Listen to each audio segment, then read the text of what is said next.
En medio de un ambiente alarmante, plagado de informes y de advertencias sobre los riesgos de un cambio climático en la Tierra, más de 160 países han iniciado esta semana en Berlín la llamada Cumbre del Clima. Se trata, pues, de buscar soluciones urgentes a un problema fundamental, el derivado de la masiva emisión de determinados gases producidos por la actividad humana y que son responsables de un efecto invernadero que amenaza con alterar la vida sobre el planeta. Las sequías prolongadas, las riadas imprevistas, subidas del nivel del mar o cambios en las cosechas son algunos de los síntomas de una muy preocupante realidad.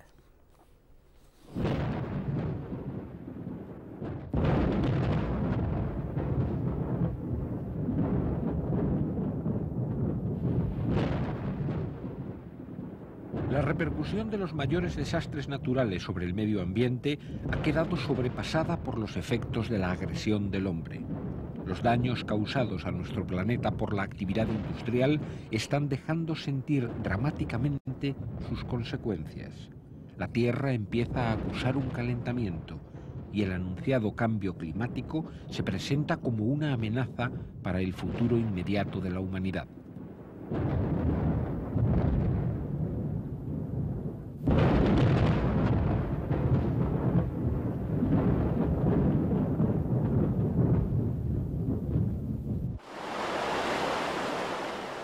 En los últimos años se habla del tiempo con preocupación creciente. Se esperan las lluvias con angustia y se reciben las noticias de incendios o inundaciones con verdadera alarma social como presagios de un futuro que se anuncia plagado de desastres climáticos.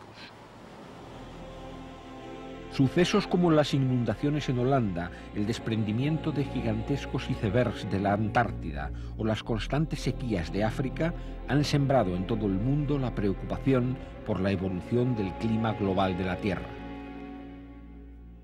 Hemos visto cómo los glaciares han prácticamente cedido centenares de metros en periodos cortísimos, incluso de un año para otro, que lugares que tenían determinada cantidad de humedad ahora son estepas, eriales, que el desierto avanza bastantes kilómetros todos los años hacia el sur y hacia el norte. Hay suficientes síntomas para estar convencidos de que el mundo está cambiando a mucha mayor velocidad de lo que podíamos estar imaginando hace muy poco tiempo. De un tiempo a esta parte, los españoles miramos al cielo en busca de nubes como no habíamos hecho durante siglos. Ya no son solo los campesinos quienes ansían las lluvias oportunas, sino un número creciente de ciudadanos que sufren los efectos de la escasez de agua. Repetimos constantemente que los inviernos ya no son como antes y sentimos que algo está pasando en nuestro clima. Hace muy poco tiempo, pues los mosquitos, las mariquitas, las chinches de campo se ponían en funcionamiento, salían de sus refugios invernales pues en las fechas próximas a la primavera. Este mismo año lo han hecho en pleno invierno, en plenas navidades. Las aves han adelantado hasta 2 meses su llegada a nuestras latitudes y sobre todo los árboles y las plantas han abierto sus flores incluso con 60 días de adelanto. Esto no se corresponde en absoluto a los ciclos y a la cadencia normal de la naturaleza y creo que es un signo de alarma de lo que llamamos calentamiento global de la atmósfera. Todas las anomalías que estamos viviendo pueden ser los primeros síntomas del cambio climático, del llamado efecto invernadero. Porque la acumulación en la atmósfera de dióxido de carbono y otros componentes químicos de origen industrial forman una bufanda gaseosa en torno a la Tierra que impide a nuestro planeta reflejar parte del calor que recibe del Sol y produce un recalentamiento global. Es el mismo efecto que se consigue en el ambiente cerrado de un invernadero. Durante los últimos 150 años, desde la revolución industrial, solo el nivel de CO2 en la atmósfera ha crecido un 25% y se calcula que aumentará un 30% más antes de medio siglo. El efecto invernadero y sus consecuencias sobre la vida en nuestro planeta ha sido objeto de especulación desde hace mucho tiempo, pero las primeras evidencias del cambio climático han acelerado el trabajo de los investigadores. Buena parte de los ojos con que la NASA observa nuestro frágil planeta desde el espacio exterior están dedicados al estudio del cambio climático, un cambio anunciado y que puede tener graves consecuencias sociales y económicas. Los datos obtenidos de la observación de la Tierra con los instrumentos más avanzados, los cruces estadísticos y las proyecciones de sus mediciones arrojan gráficos que no invitan precisamente al optimismo. Y la voz de los científicos se antoja la de profetas que anuncian un apocalipsis climático con el aumento de temperaturas y la crecida de los mares. En los últimos 100 años se ha medido, en lugar de haber previsto, se ha medido un aumento de temperatura de medio grado centígrado. Y entonces sobre esta base los modelos climáticos que se usan prevén, por lo que toca a temperatura, un aumento, digamos, de 4 o 5 grados en los próximos 100 años. Que es el aumento más grande que ha acontecido desde que la humanidad existe en este planeta, en este intervalo de tiempo. Acabamos de completar un estudio en el que han participado científicos agrónomos de 25 naciones, incluyendo España, y contrastamos los escenarios de cambios climáticos locales con los modelos globales. Así, establecimos lo que podría ocurrir en cada país y, finalmente, insertamos todos los resultados unidos en el marco de un modelo alimentario mundial. Así, lo que establecimos en nuestro estudio es que el cambio climático agudiza aún más el vacío ya existente entre los países desarrollados que disponen de recursos y los países pobres que carecen de ellos. Los científicos mantienen aún muchas incertidumbres en sus cálculos. Por ejemplo, el comportamiento de los océanos es una incógnita, pero se da como seguro que el calentamiento global causará una subida de los océanos durante el próximo siglo. De hacerse realidad estas previsiones, la mayoría de las islas de nuestro planeta desaparecerían. Zonas tan grandes como Florida quedarían sumergidas y países enteros serían tragados por el mar. Imagínese usted lo que puede acontecer cuando 75% de las ciudades americanas son a lo largo de la costa. Piense en lo que acontecía en Europa si aumentara el nivel del mar de medio metro o de 1 metro. Y piensa usted lo que acontecería a países que no tienen quizá la capacidad industrial de reaccionar en tiempo para construir una defensa contra esto, como podría ser Bangladesh, como podría ser Egipto. En este momento, las Naciones Unidas cuentan 17 millones de refugiados mundialmente. De estos 17 millones de refugiados, 10 millones son refugiados por razones climáticas. Estamos hablando de mucha gente. La cantidad que puede trasladarse, que puede moverse debido a esta desertificación, a la falta de agua, al problema con la falta de alimentos, podemos estar hablando de 50 millones de personas. Es un número enorme. ¿Cómo afectará la progresiva agudización del cambio climático a España?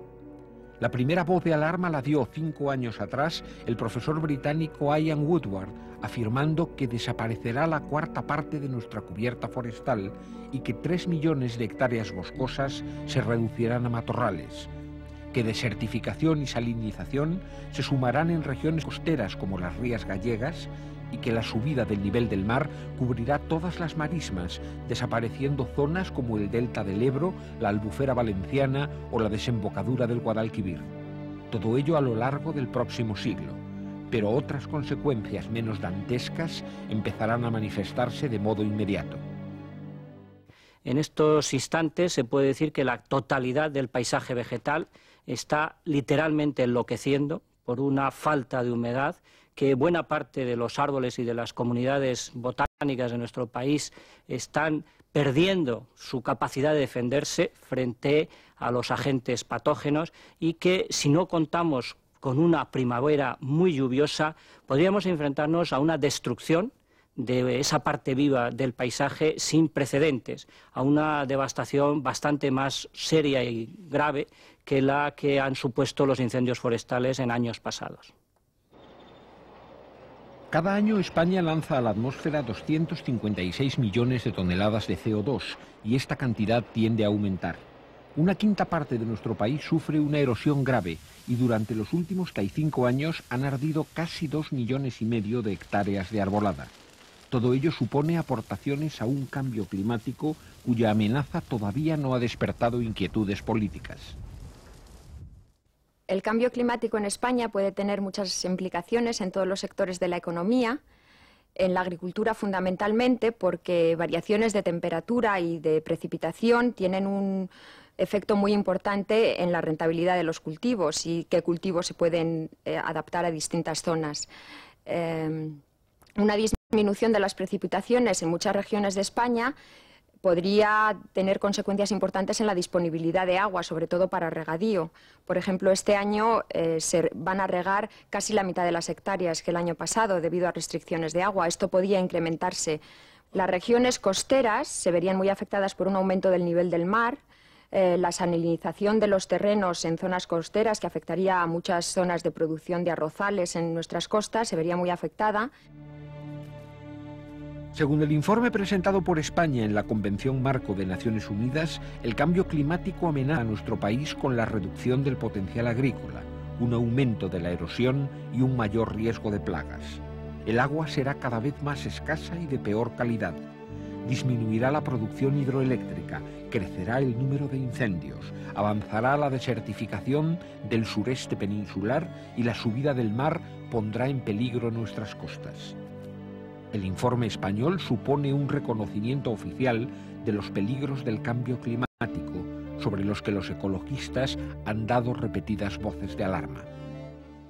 ¿Qué consecuencias tendrían estos fenómenos? Pues significaría menores cosechas, significaría más inundaciones, más fenómenos tormentosos como la gota fría y perjudicaría a sectores enteros de nuestra economía, como es la agricultura, y sobre todo a nuestra principal industria, que es el turismo. Se ha estimado que gran parte, o si no la práctica totalidad de las playas españolas, pueden desaparecer debido pues, a la elevación del nivel del mar y a otros fenómenos erosivos. En general, España va a ser uno de los países más perjudicados por el cambio climático. El mayor logro de la Cumbre sobre la Tierra, celebrada en Río en 1992, fue la Convención sobre el Clima. 167 estados firmaron su texto y los países más industrializados se comprometieron a limitar sus emisiones de gases con efecto invernadero. En Río hubo más palabras que hechos, pero se manifestó por vez primera una actitud de responsabilidad colectiva sobre nuestro planeta. Ahora, desde el pasado martes hasta el próximo día 7, la cumbre sobre el clima que se celebra en Berlín brinda la ocasión de conjurar con medidas concretas la amenaza del cambio climático. Sin embargo, los gobiernos participantes en la cumbre no parecen capaces de acordar compromisos firmes. Así, los países europeos ni siquiera vamos a cumplir la promesa de mantener para el año 2000 nuestras emisiones de CO2 al mismo nivel que 10 años antes. Hay muchos intereses creados que se afectan por estas circunstancias. El tipo de cambio necesario para reducir la emisión de gases de efecto invernadero implica un cambio en el estilo de vida en Occidente. La conferencia de Berlín no va a cambiar las cosas de un día para otro. No hay posible reunión de ministros que cambie el clima, ni hay reunión imaginable de ministros que vaya a significar la inmediata implementación de políticas en todos los países. Esto no es así. La reunión de Berlín es muy importante en el proceso que se está siguiendo en el contexto de este convenio.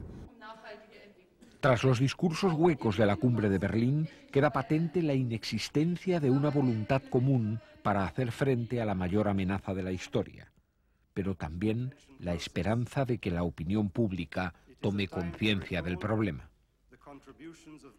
¿Qué habría que hacer?